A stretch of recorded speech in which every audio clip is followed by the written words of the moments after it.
Oh, and we talk big. Oh, when push comes to shove, they'll never make me break the Sabbath or do this or do that. And you're already freaking out. I know people who lived in countries where they were in jail for keeping Shabbat.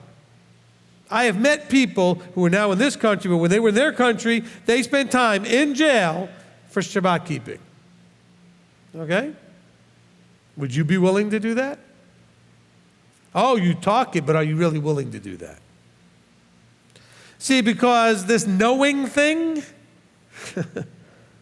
if you love him so much, you can be trustworthy in doing things, right? This knowing thing, you know what he knows?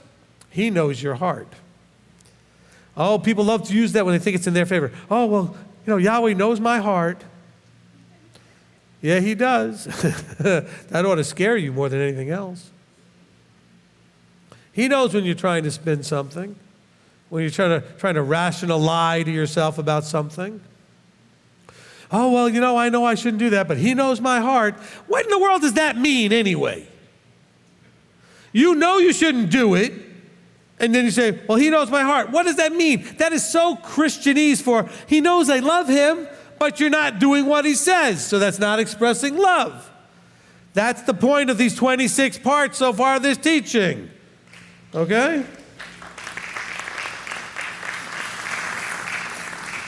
Well, jump down to verse 15. It's right here. If you love me, you'll do what I said. You'll guard my commands. Don't tell me you're breaking the command, but he knows my heart. Yes, he knows you're weak. I know some of you thinking, well, I know, Rabbi, why can't you be like some of those rabbis I find on the Jewish rabbis on TV and on the YouTube? And they're all soft, and they talk nice, and or these other pastors, rabbis, they talk nice, and they talk soft, because you need to be woken up, that's why. Okay? I'm not mad at you.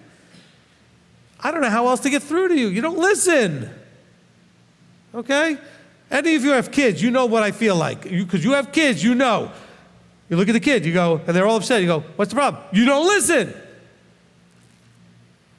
What do you mean? I say something and you don't do it. Or I tell you not to do it and you do it. You don't listen. You don't need to listen to me. You need to listen to him, but you don't listen.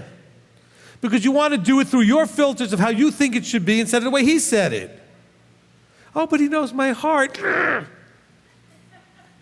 And I'm not mad. I'm frustrated for you because you're using that as an excuse that's going to lead you into death.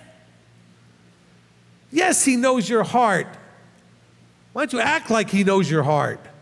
Because you think you are. But he knows I love him. If you're married to me, some of you are thinking, praise Yah, I'm not married to you. And I'm sure that's a praise. Listen, I'm not easy, I know. But I'm saying, if you're married to me, okay, and you tell me you love me, or if I'm married to you, and I say, I love you, I don't do anything that you want, anything that pleases you, I don't seem to know anything about you, I don't know what's going to mess you up, anger you, disappoint you, anything. How is that showing? But I love you. But you don't do anything to express it. Do you understand? You can't say, he knows I love him. Well, how does he know that? Because you have the emotional, tingly feeling in your heart? You got a whole bunch of warm fuzzies? James says, look, I'm going to show you what I feel, he called it belief, by what I do.